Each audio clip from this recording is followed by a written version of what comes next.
और कौन है इसके साथ? कितने जन हैं? 4. Rise another 10 minutes. Thank you.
Tashi Delek.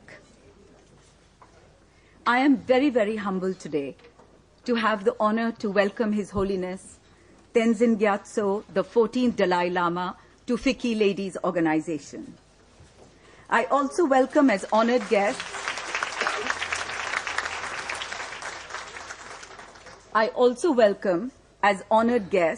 the monks who have traveled with His Holiness, as well as Ms. Pratibha Advani, and all those from Flow Fraternity who have come not just from Delhi, but from Jaipur, Ahmedabad, Bangalore, Hyderabad, Mumbai, Chennai, Lucknow, Kanpur, Pune, Guwahati, Calcutta, and Ludhiana.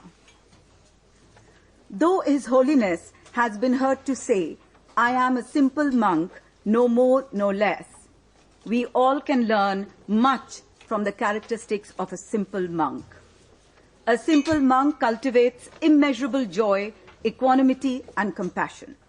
Through his words and his deeds, His Holiness has embodied these characteristics, spreading a message of peace, justice, mercy, humility, and hope at a time when such qualities seem to be in short supply. We are most fortunate to be in the presence today of a great teacher, and His Holiness shall speak to us on the power of compassion. No matter what religion or faith tradition we may follow, let us all be fully alert to and accepting of His message to live responsibly for our sake and for those who will follow us on this earth. Please join me in welcoming to floor His Holiness the Dalai Lama.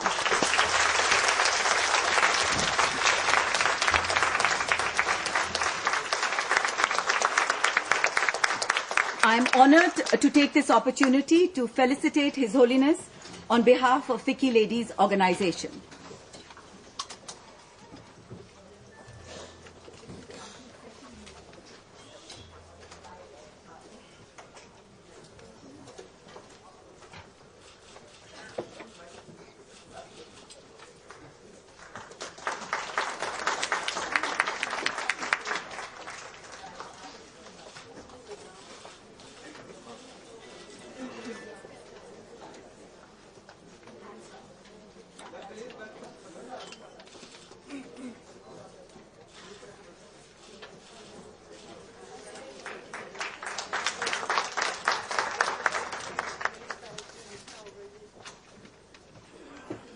Can I now request past President Abha Dalmia ji to felicitate His Holiness on behalf of all the past presidents.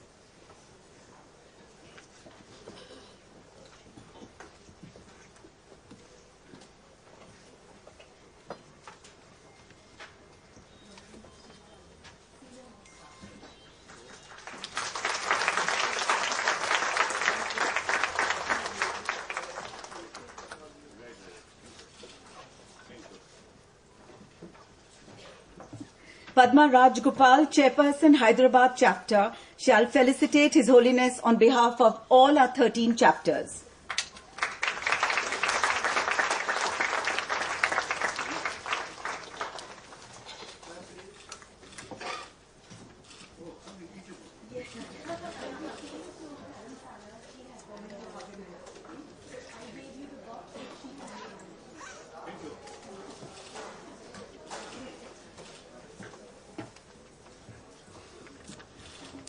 I would like to thank Mr. Tempa Seering and the Bureau of His Holiness the Dalai Lama.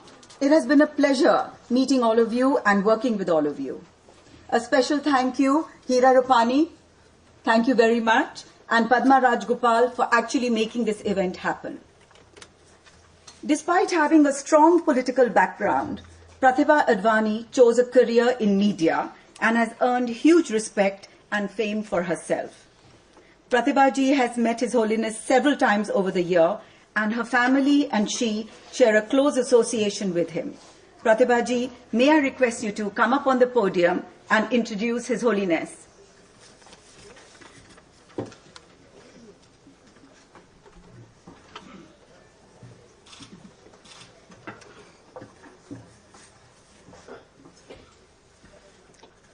Namaskar everyone. Vinita ji entrusted me with this very pleasant duty of introducing His Holiness to all of you. While I feel deeply humbled and honored to do the same, but I do also believe that no words can really adequately describe someone like His Holiness. So I'm just going to do my little bit and attempt and share some experiences that we've had with him. His Holiness the Dalai Lama is one of the world's most respected and loved political leaders and spiritual leader. And what an incredible life he has had. If you look at his life, from the age of 2, when he was recognized as the next Dalai Lama to now, when he is known worldwide as a people's magnet, he actually attracts people to him. He's a people's magnet and a fountainhead of compassion. Compassion truly is one of his strongest qualities, and today's session at Flow is also based on compassion, the power of compassion. We'll come to that later. I want to share some of the amazing facts of his life till now. At the age of 6, he started his rigorous monastic training. At the age of 15, he took over as the head of Tibet. And at the age of 19, he had to actually come away, escape from Tibet with a group of people and come away to India in exile. Since then, it's been almost 6 decades now. Since then, he's been living with his people in Tibet. And I can just about imagine that although he calls himself the son of India, that's a beautiful thought, we all feel very privileged for that. But I can just about imagine what his longing and his people's longing might be to be able to get back to Tibet, which has not happened. It's been so many years, he's gone ahead in his life, he's become what he is, but I'm sure that longing is strong enough for anyone to crack up. But leave aside cracking up, he's really gone from strength to strength. He's been in Dharamsala, and the greatest thing is, again, what he has been honored for with his Nobel Peace Prize is his non-violent approach in finding a solution for Tibet. I think that needs to be lauded and applauded, and the world has already done that.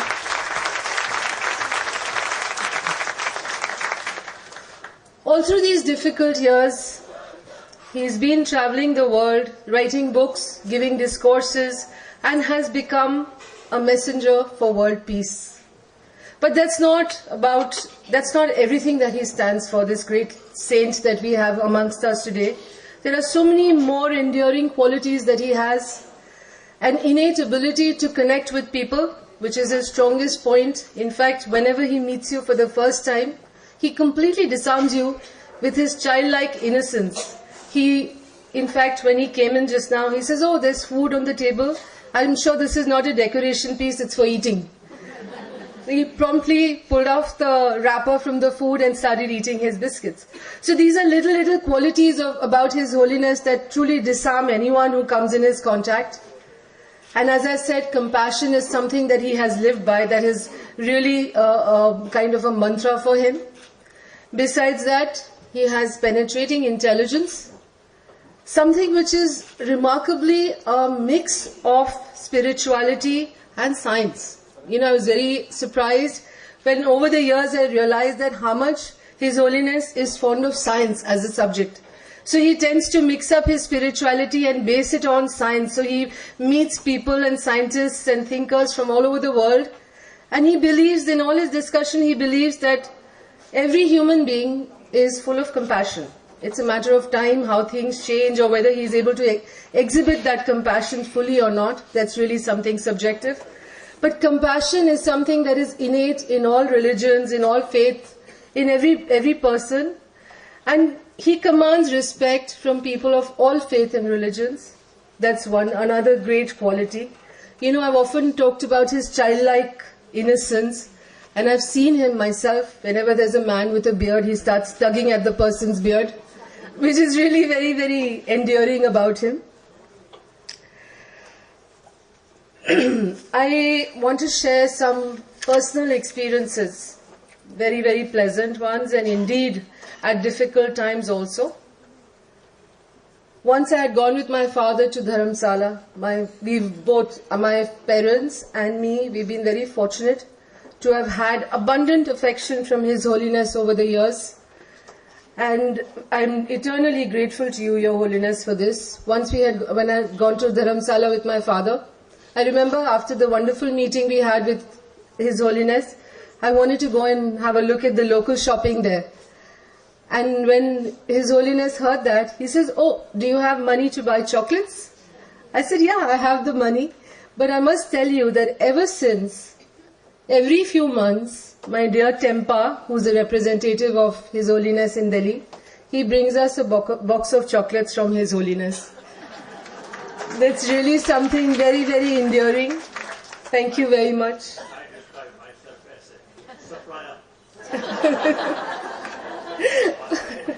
No, His Holiness, Your Holiness, it's been really, we feel fortunate to be recipients of your love and affection. Another time, my mother wasn't well. We lost her last year in April. She was not well for about 4 years. And His Holiness had come home to have a look at her and bless her.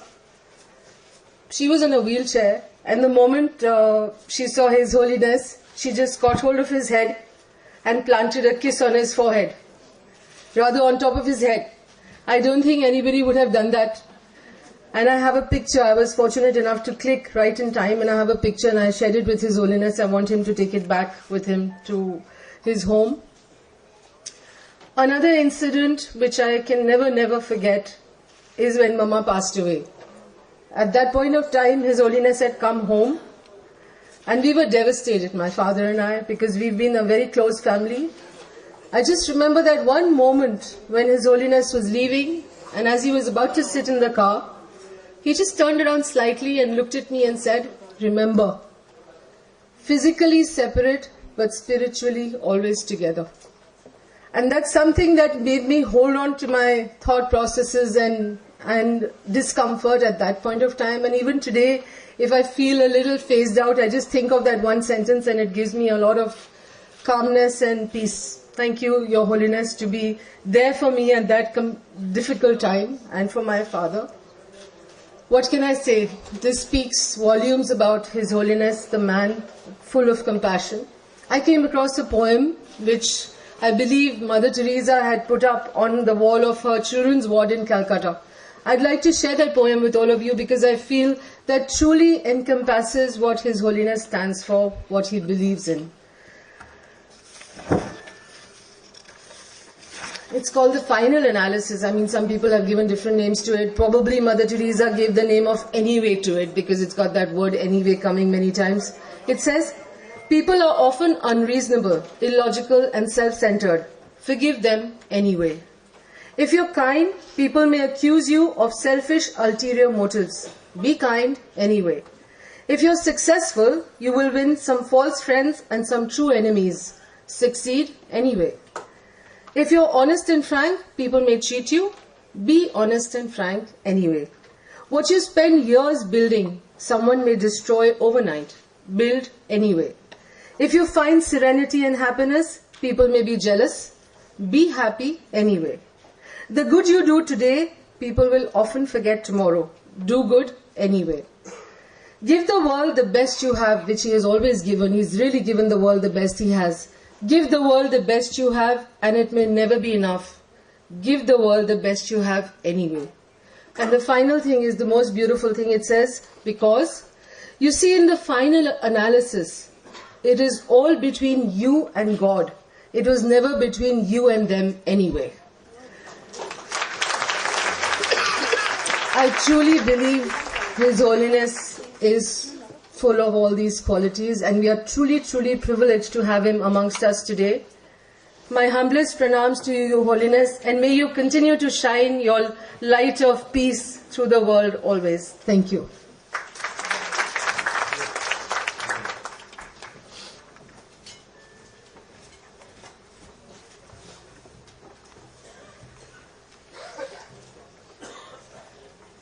Thank you.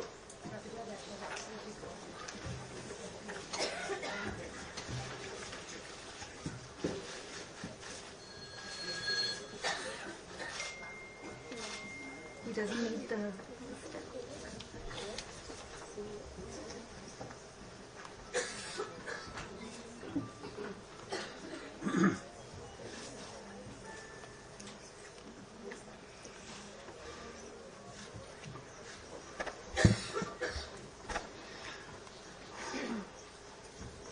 Sit. Take it, take it, take it.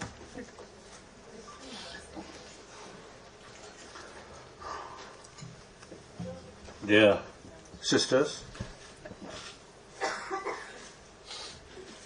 and some, I think, few brothers.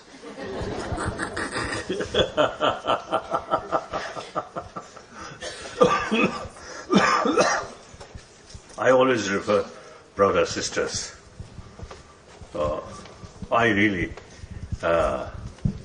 believe, firstly, the 7 billion human beings on this planet is actually brothers, sisters. And mentally, emotionally, physically, all 7 billion human beings, same. And the more important is, everybody, you see, receive maximum affection from their mother. But that affection of mother, mainly, of course parent and some other, but mainly from mother, that affection is, I think, a major factor for 7 billion human beings survival. At that time, if mother neglect, they're no longer. So, even those very cruel or merciless people, right? They also come from their mother. And now important thing is, now some scientists say basic human nature is more compassionate. I also participated, you see that, I said a meeting, one scientific sort of gathering, a scientist gathering and discuss.